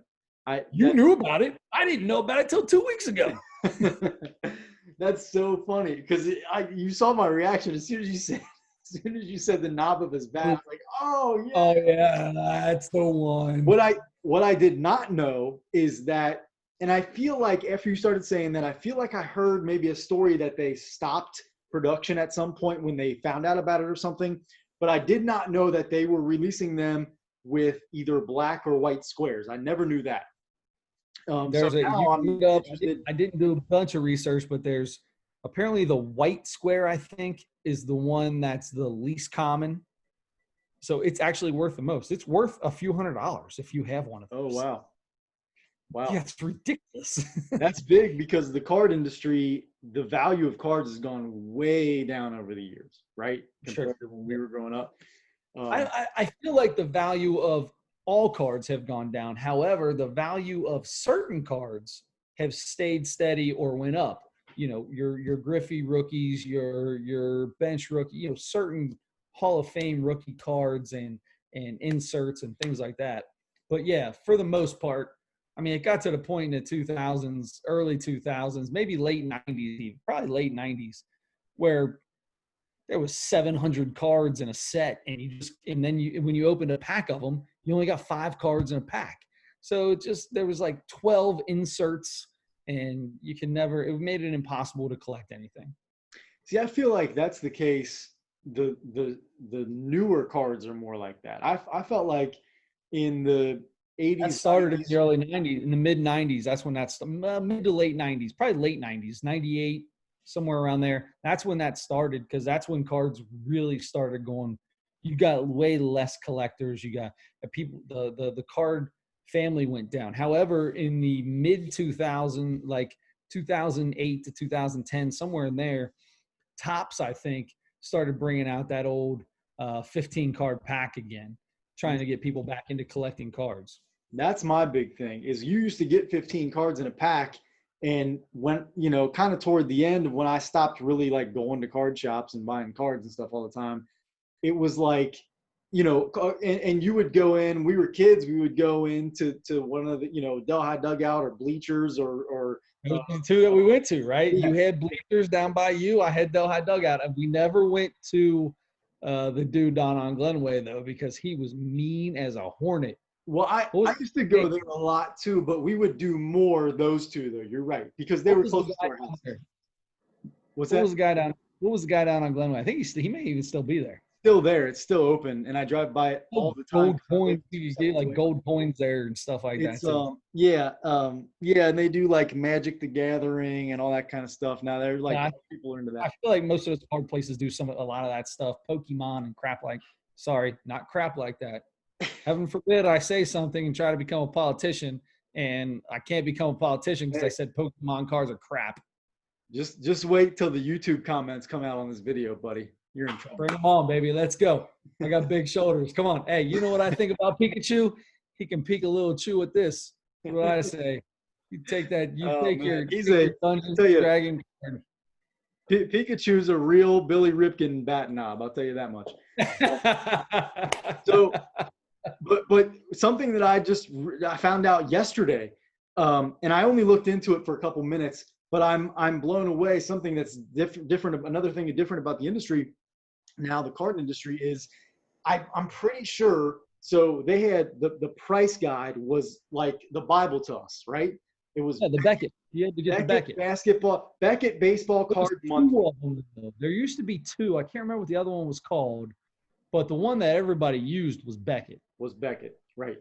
And so that's what we got. And the covers were always really cool. The inside was cool. You had the price guide portion, but you had like advertisements and stuff like that with sports, with athletes in it and everything. It was a cool Yeah, magazine to have, and we used to buy them like almost every month. right. I think now Into I my think house they every release it once a year. I'm pretty sure they month. only release it once a year, and it costs, like, you can get it online, but you have to pay for it online. So it's like $30 now. Like, you used to get a monthly magazine with all the prices of every card that existed for like $5, $6, maybe something like that. It's Yeah. $30. It's like $30 Well, it wasn't now. cheap. I don't think so. It was 10. It was like $10 back then. I mean, it Was wasn't it? cheap. Dad had to buy it. I never bought it because it cost too much. Dad I always thought it was bought it. less than that. Beckett was expensive. Yeah, it was expensive to get that. Well, then maybe if it's only $30, 30 or 35, whatever it is now, and it's only yearly, Then then that makes sense. maybe it makes sense. I Yeah. don't know. Yeah, that makes sense. But I don't like that once a year thing. That's no fun. It's no fun. I'm pretty I sure. used to collect Beckett's for the cover, like I collected Sports Illustrateds. That's how Me too. gooberish me and my Me too. dad were. That's another thing I've done. I kind of started this whole project because I had a ton of magazines, and over the last couple of years, I had probably 1,000 magazines that I went through and put a big stack of the ones I'm willing to get rid of that I, for 5 years, I'm going to sell them at a yard sale, and then all the ones that I wanted to keep. It's Yeah, just an excuse to hoard more stuff. You can't get rid of those. You got to keep them. So I'm going to go use the restroom, but I Good. want you to say two things: your favorite card, baseball card, basketball card, whatever, favorite card, and your favorite magazine that you have. Okay. All right. So it's really hard to pick out of every single card that has ever been made, or even just narrowing it down to the ones that I own. I have thousands like you do. And I'm not sure I could pick one card that's my favorite. Going through all these cards for the last couple months, I've felt like I really like a lot the art cards. So these were Upper Deck and Donruss are the two I think that have that released the most of these kinds of cards. And they were like drawings or paintings that some artist did that were put onto cards. So the Donruss was Diamond Kings. It was like an insert card that you could get, and it was like pretty special to get one of those. And same thing with some of the Upper Deck from way back in the 80s. They were doing 80s and 90s. They were doing those cards. So you're back now. I'm talking about the favorite cards, and I don't know if I can narrow it down to one, but I'm saying that the like art cards, the ones that were like drawings or paintings, like the Donruss Diamond Kings, or Diamond King, yeah. right. Ken Griffey Jr. Diamond Kings from, oh man, I can't remember what it was. Probably 90 That's or something. one of my top 5 cards by far. Yeah. So I love those cards. I mean, besides that, probably the oldest Michael Jordan and Larry Bird cards that I have. Maybe the oldest Jordan card might be my favorite card. Yeah. If I'm narrowing it down to one, magazines, that's really hard too. I have a lot in the stack that I decided to keep a long time ago. I actually have bought sleeves to keep those in and binders to keep magazines in too, because I'm a weirdo and those are just going to sit in storage forever after I get this done. So I'm doing it for no reason. But I'm doing that with magazines too. And there's a magazine that maybe might be my favorite, but I just bought it like a year ago at an antique store. Yes, that card. I'm pretty sure I have that card. I think I just sorted that card a couple of days ago. I've got multiple of them. That's my by far one of my favorite cards. That's a good one, and that's right at the beginning of his career too. Yep. But there's a Sports Illustrated that Larry Bird was on the cover of, and it was from, I want to say like 86 or 87, maybe 85. Yeah. And I bought that magazine at an antique store within the last year or whatever. Okay. But yeah, I have a million Sports Illustrateds, ESPN, the magazine, from years and years ago that I still have for some reason. Yeah, I have a giant collection. Also, speaking of magazines and cards, combining those two things, Sports Illustrated for kids. You and I both got that magazine growing up, correct? Forever. They had, in every issue, they had cards, right? And they were like perforated on one sheet, and you would have to like tear the cards apart. Yeah. And so I did that. I kept them in full for a long time. And then at some point a long time ago, I got rid of the Sports Illustrated for Kids magazines. But when I did that, I tore out all the cards from it. I still have all of those cards. I have a few hundred Sports Illustrated for Kids cards. I have those in books, like in albums. That's how I used to collect. That's so silly. I just now at 38 put them in albums. So that's how silly this is. My favorite card that I ever had in my life is not a baseball card. I think if I told the story on the air of the Michael Jordan Skybox and the Tony Gwynn rookie card. I don't think so. I don't remember it. We went to me and my dad would go to baseball card shows all the time. Card shows all the time. There was quite a few of them. Moeller used to have one of the biggest ones around the city of Cincinnati. They had a huge one in their gym. Anyway, we were at one, and I saw there's this Michael Jordan. It says prototype along the top of it, right? Now I don't know, 9, 10 years old. It said prototype, and I was like, that's a special card. It was a Michael Jordan Skybox prototype, and Pops looked at the guy and he says, "Hey, I have a Tony Gwynn rookie card. I'll trade you for the Michael Jordan." The guy was like, "Yeah, okay, I'll trade you," and took it there. Dad had like 3 or 4 of the Gwynns, or else he would have never brought them to the show. But I'll never forget that in my life. Favorite card I ever had. It's worth a couple $100. It's a expensive card. Like we've looked it up here recently. It's a big card, but at the same time, not a baseball card for my favorite all-time card. And it's more because of the story behind it. I don't ever remember my dad trading for cards. I remember him buying common cards because we couldn't complete a set. And he would be like, I need card number 36, 28, and 52. And they were all, 10-cent cards. And he'd give the guy $1 and give 3 cards, and we were good to go. That's the one time I remember that, and that's my favorite card all time. I'll tell you what, that Skybox, that year of Skybox, which was 90, I think. That gold around the edge. The like the background, like there was, not fire, but just like lines, like colored lines around the back. Yeah, and that's what it was. Yeah, or circles or different things like that. Like here's the Magic Johnson. So his is like circles. that might be my favorite brand of any year of any card. Really? I love that Skybox set. So yes, and I have a lot of those, and I just love those cards. The last thing, since you mentioned Tony Gwynn, that the last thing I'll bother you with this, because I could talk to you about baseball cards all night long. Sure. Yeah. You mentioned Tony Gwynn, so as I'm sorting through my cards, I'm trying to. I actually consulted you early on to ask you like how you did it and that kind of thing, because I've reorganized my cards over the years 100 times, different ways, and so now I'm doing them kind of like you said. You guys kept them in sets, so that I started doing that brand, year, all together.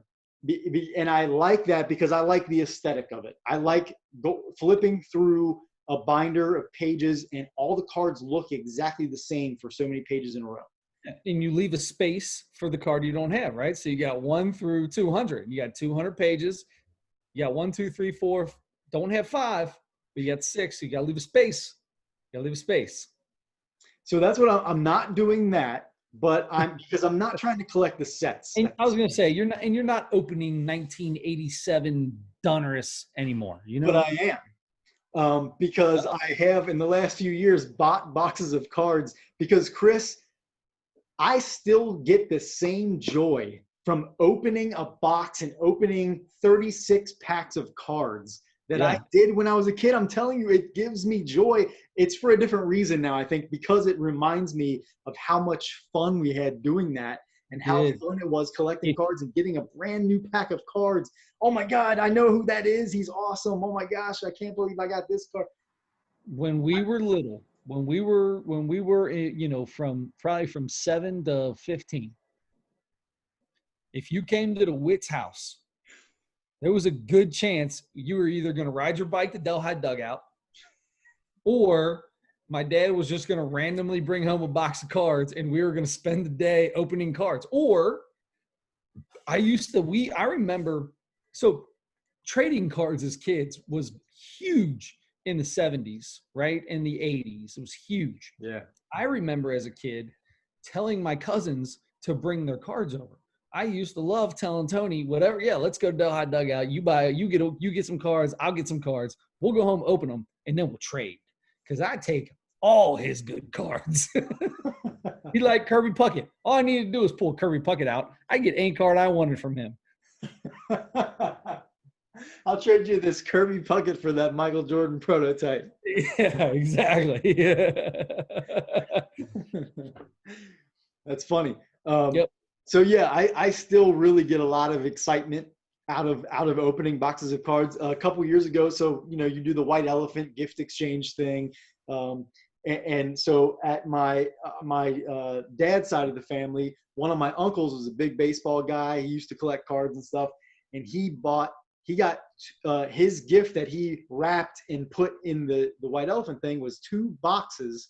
There was like an 89 Fleer and a 91 upper deck or something like that, like boxes of 80s or 90s cards, and that was the gift. And that blew my mind. And my cousin Jared, another, you know him, a huge baseball guy, he and I just battled back and forth. And I ended up with him, and it was just, it made my whole Christmas a couple years ago. But that's awesome. I love that. Yeah, I love it so much. I'm putting a reminder in my phone for November. Oh, I can't. I'm going to watch you walk into the party and look at the present. You sit under the tree and remember. Oh, wait, dude, I'm getting the biggest box. I'm going to wrap those in 7 different boxes so you can't tell. All I got to know is the outside one. No. I'm saying I'll put the 2 box of cards in a box and then put that in a box and that in a box and that in a box and that in a box. So I'll come in with a 4 foot by 4 foot box. Mm-hmm. You won't have any idea what's in it. I know, but you're telling me right now. Yeah, but do you think I'm going to remember? I can't remember what we talked about yesterday. I'm not going to remember either. But if you do that, I'm going I am going Uncle Bob cut through on getting those. On Whoa, getting that's those big cards. time. Dude, that's big time. I ain't standing in your way, that's for sure. That's how much I want those cards if you're bringing them.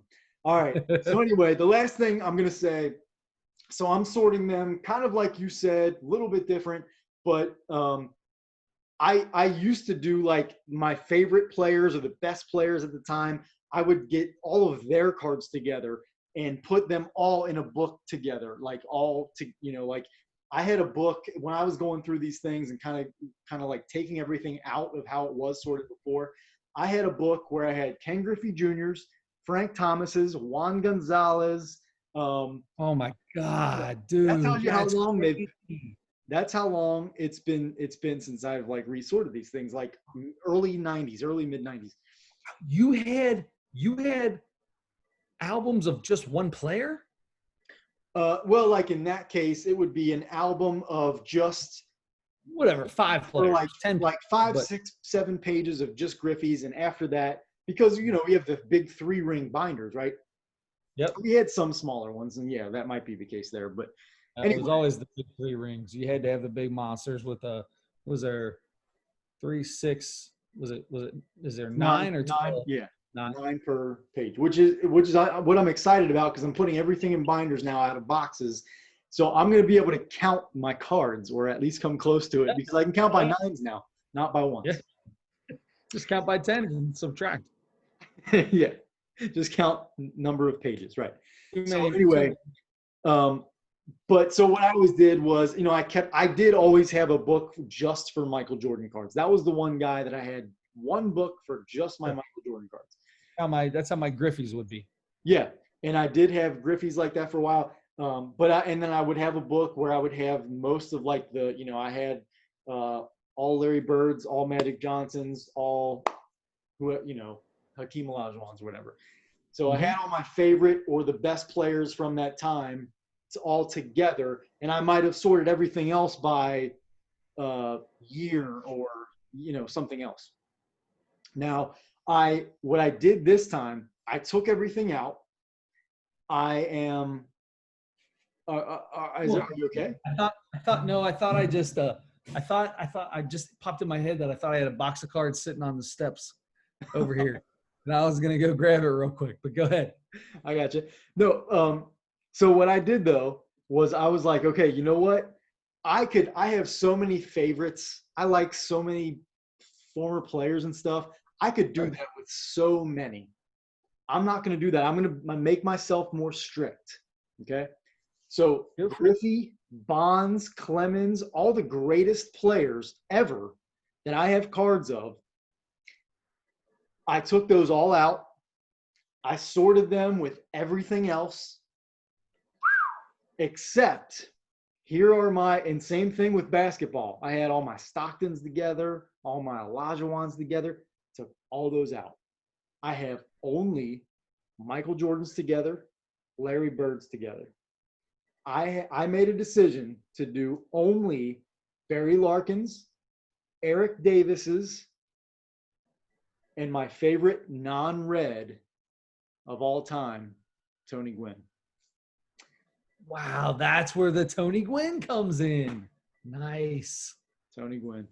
Man, that's impressive, Bub. That's impressive.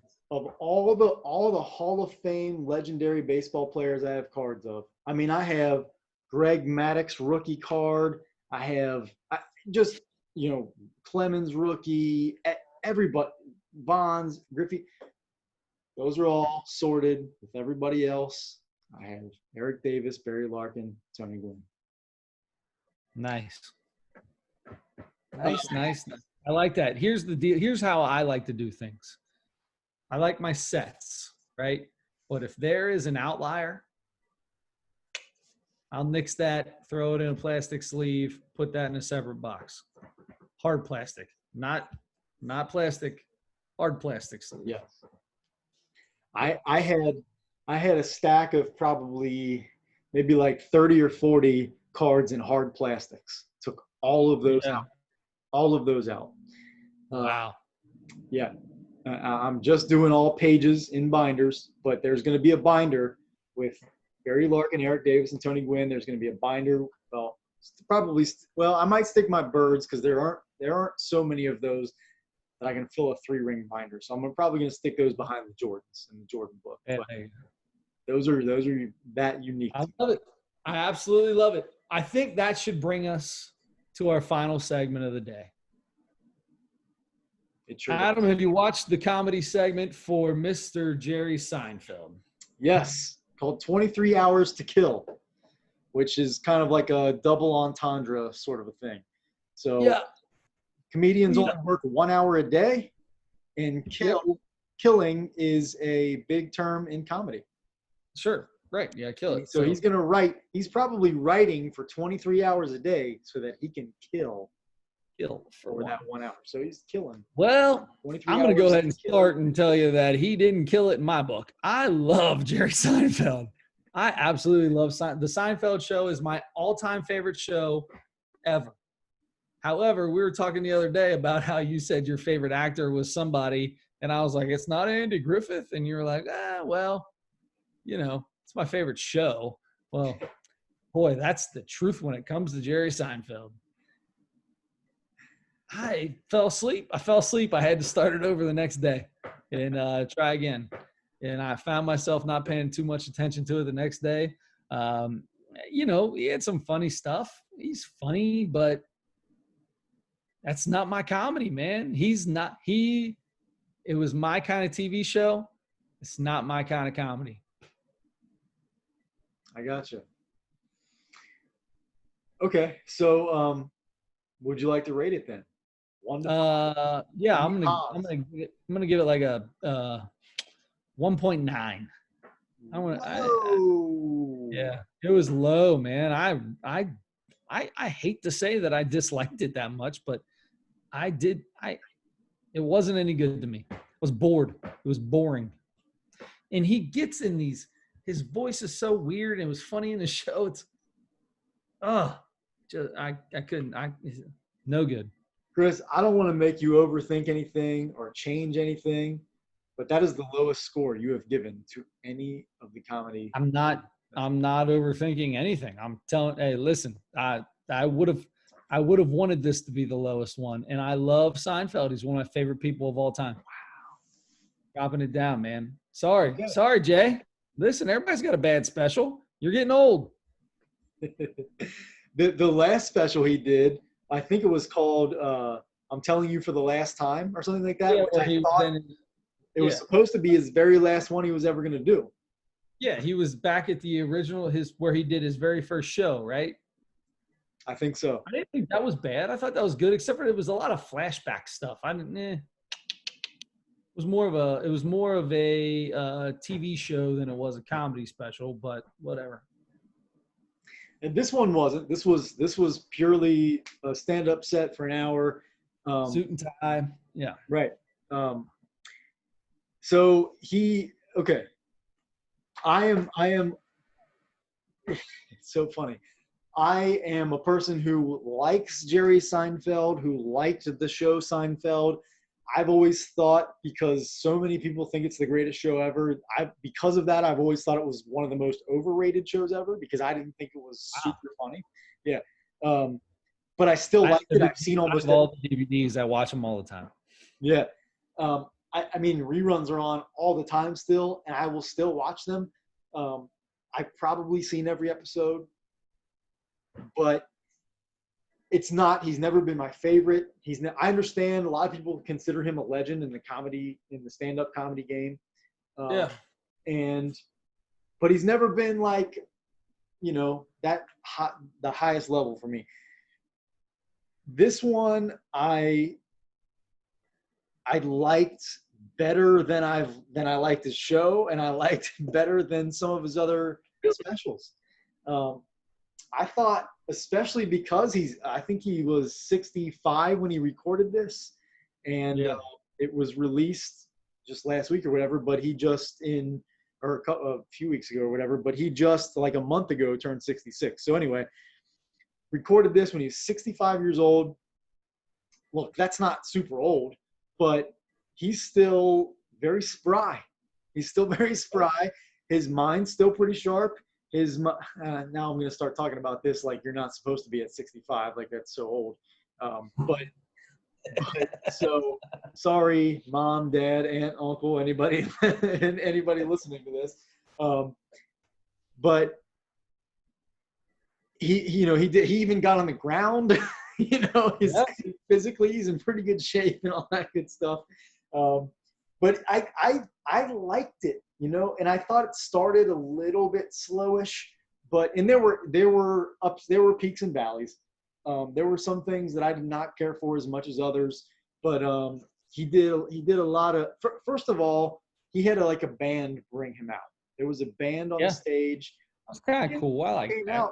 It looked just like he had his own late night talk show, and I'm like, Jerry Seinfeld is a guy that could definitely have his own late night talk show. I could think of him. I think he'd be hilarious that way. His thing he does with comedians in cars or comedians in coffee or whatever that is. I love that. I crack up watching that. Those are fun, and he's intelligent. And well, not to say that comedians aren't intelligent, but you know what I mean. Like it's more than just comedy in those. He could definitely do a talk show, but this comedy special is not for me. Anyway, go ahead. What are you rating it? I gave this a 3.5. Holy cow. We couldn't be on more opposite ends of the spectrum. That's one of the highest you've ever rated anything. It's about kind of middle of the road for me, but maybe a little higher than average for me. Yep. We talked about how much we both like Chad Daniels. I gave him a 3.7 and I gave Jerry a 3.5. So I feel I don't want to keep extending this because it's getting late, but I did write some notes down while I was watching it. So I like this buffet stuff. He talked about the buffet. He had some good stuff with that. The phone, how we use our phones with. He talked about texting off of that. He talked about using the camera phone. The camera off of the phone. The first time that I actually laughed out loud was he said something. He was talking about people taking pictures constantly, and he's like, dinner ends.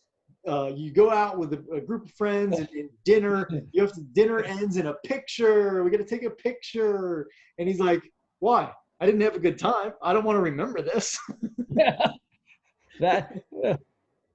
When he said I didn't have a good time, I don't want to remember that. For some reason, that made me laugh harder than anything else. I feel like Jerry Seinfeld doesn't have a good time whenever he goes out to dinner, and that's basically what he was saying in the part of the thing. Like, we don't really want to go out. None of us want to be here, but we need to, Yeah. Watch it. He might love it. Yeah, he had a bunch of stuff about the postal service that I thought was kind of good.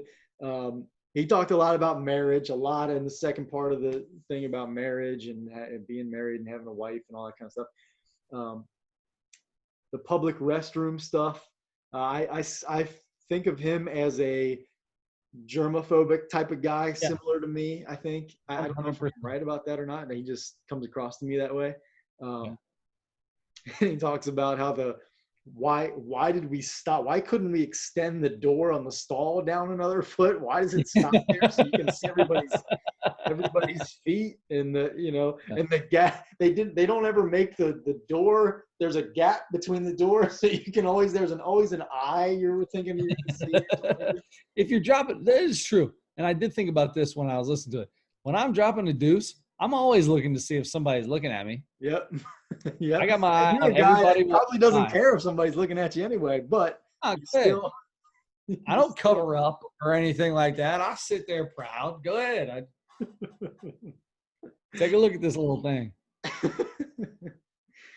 No, I did think he had some pretty good stuff on a bunch of different topics. But anyway, I liked it more than I kind of thought I would, to be honest with you. And you liked it less than I thought you would. Way less than I thought I was going to. I thought I was going to love it. I thought it was going to be phenomenal. But shows you how subjective comedy is, and you might watch it on another day and think it's way funnier than you remembered, and I might watch it again, a year down the road and think, what was I thinking? This is not that good, Nowhere near as good as I thought this was. Yeah, because we are flip-floppers, right? Yes, sir. 100%. There's nothing wrong with that. That's right. Nothing at all. So let's Next week. next week. So we've got a couple new ones that I've noticed.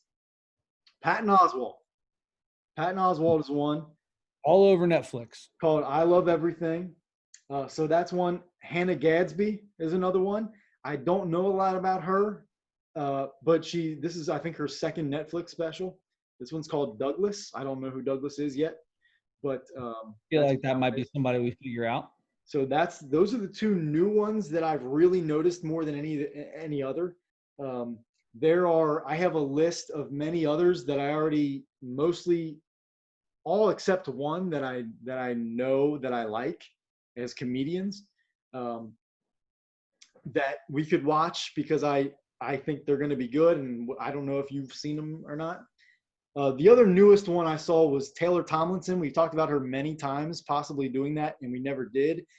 I finally saw a set of hers. It was like a 15, 20-minute set from something else, not from her newest special. And like she the old was Comedy Central things they used to do. Yeah. Actually, it was also on Netflix. It was the stand-ups, or one of those. Oh, yeah. Of folks go up. So that was on that, and she was funnier than I thought.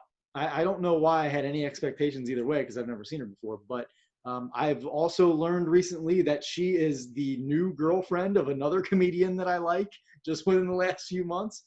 They've been dating. So I ended up seeing, I knew that a while, 3 or 4 weeks ago. Who is it? Who's the boyfriend? His name is Sam Morril. Oh, okay. Sam Morril. You've probably seen him. But anyway, they're apparently dating during the quarantine. And they're doing a podcast together, I think now, or something, of course, because everybody is. So anyway, she was pretty good in the set that I saw. So that's another option, a newer one. I have Neil Brennan. I have Moshe Kasher. I have John Mulaney. I have Hannibal Buress, Brian Regan, Michael Che, Nate Bargatze. I don't know if any of those. Hannibal's always good, but I like the new ones, man. I love keeping this new thing going. Okay. So why don't you pick out of these couple new guys that are out here? Let me go back to the home. I just saw the Hannah Gadsby thing probably a day or two ago. Mm-hmm. I've never seen her before. Yeah, I don't think I have either. Now, she looks like maybe the reason that it's called Douglas is because people probably have called her Douglas in public. But Patton Oswalt, I mean, I've seen his stuff before, and he surprised me how funny he was as a stand-up comedian and other stuff I've seen. So I think you pick between those two and tell me which one you want to do. Those are the two newest ones on the flick. He is Ratatouille, isn't he? I think he's Ratatouille. I think so, yeah. I never saw that, but I just know that about him. He's the buddy of Doug Heffernan. Yes, in King of Queens, which is like a probably top 3 favorite show of mine ever. 100%. 100% agree with that. And he was not funny on that show. Like, he was a nerdy loser on the show. He really wasn't funny on the show, I didn't think. He was kind of almost a little annoying, which is why I never thought he was going to be any good in stand-up. And I saw, I don't know how many, a long, long time ago, I saw his stand-up. And at first I was like, I don't think I really like this guy. You know, he gets political a lot. And then he's a pretty smart guy. Sometimes it seems like he's using words to try to make himself look smarter than he is. I think some people do that and just seem smart, and some people do that and you're like, okay, you're doing that on purpose, you know. I feel like he also makes fun of himself for being, you know, not the manly man kind of person that you would, you know, that most guys are. But I normally like that. But I normally like that. Oh, you don't? Okay. No, I normally do like when people like do the self-deprecating stuff. And that's what I'm saying. Yeah. Yeah. Okay. Do the opposite of the macho thing, right? Kevin, that's one reason I like Kevin Hart, because he does that same thing. Yep. So anyway, okay. So Patton, over the years though, I've seen probably all of his specials, and he's grown on me. And I've seen the same trailer on Netflix 100 times for this. And I think I've seen a couple of clips from advertisements for it. So anyway, I'm good with either one of those: Hannah Gadsby, Patton Oswalt, or even Taylor Tomlinson. That's still pretty new. I feel like I've picked the last several weeks. I think I'm I picked Jerry Seinfeld. You can't say that. I was the one that said Jerry Seinfeld. All right. So you're up. Well, I mean, the one that I'd be most excited about seeing is probably Patton Oswalt. All right, let's do it. Patton Oswalt it is. It'll be Patton. It's called I Love Everything. I Love Everything. Check out Patton Oswalt, I Love Everything, and come back to us next week, and you will get a little taste of what we think about it. Yes, sir. There's a movie that I think I'm going to be watching here too. Adam Sandler has been a little sneaky funny with some of these movies on Netflix, by the way. Which one is it? So I watched The Wrong Missy, and that was okay. I feel like they probably should have put somebody else in David Spade's character. I felt like that was good. I thought it was good, but I'm going to be watching The Uncut Gems. Oh my God, Chris. Oh my God. I can't believe you just said those two movies.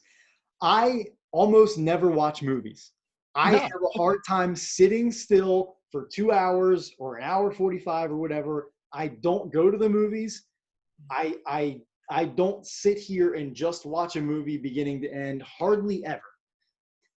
This past weekend, I watched 3 full movies, 2 of them in a row, back to back in the same sitting. Nice. Yes. So way out of character for me. The first one was The Lovebirds. Kumail Nanjiani is another stand-up comedian that I want to see like that one. That's another one I want to watch. That looks really good too. That was the first one I watched. Right after that, I watched The Wrong Missy. And then the next day, I watched Uncut Gems. So Happy Madison, like Adam Sandler went through a streak where old boy put out some bad stuff. I mean, it wasn't that great. But lately, I feel like the old Happy Madison's stepping up his game a little bit and has gotten better and better and better. And I'm enjoying it. I'm excited to watch the Uncut Gems because that one looks like it's going to be good. Adam Sandler, I assume he's a jeweler. He's the jeweler, right? Yes. He looks sketchy as hell. Chris, I feel like I want this to be a topic on next week's podcast. Let's do it. Uncut Gems or Happy Madison in general? Uncut Gems. If you're going to watch Uncut Gems, don't make it a homework assignment. If you don't get to watch it between now and then, I'm watching it no matter what. But yeah, because you want to watch it. If you watch it in the next week, and I just watched it, I would love to talk about that to you. That sounds good. I'm in. I'm watching it tonight. I'm watching that tonight. All right. Well, then we're gonna have to close this thing out because it's 1 a.m. as we are recording this right now. So if you're gonna watch it tonight, you're gonna be up. Well, it is what it is. It's a time of doing whatever you want, however long you want, whenever you want. Nobody cares what you do, when you go to bed, when you wake up. It's the pandemic, man. It's the COVID. It's the corona. Who cares? Although we're coming to an end of that. It is. I could talk a long time about that too, but it is coming to an end completely against everything that Adam believes in. This is coming to an end. I love you, brother. You know I love you. Yeah, just like we had to cut it off before you got worked up about baseball and whatever the other thing was, we're going to cut it off now. So get worked up about that. On that note, next week, Patton Oswalt, Uncut Gems, hopefully some more baseball, basketball getting started back up, and anything else crazy that comes up over the next however long over the sports world. Adam, I had a lot of fun tonight, buddy.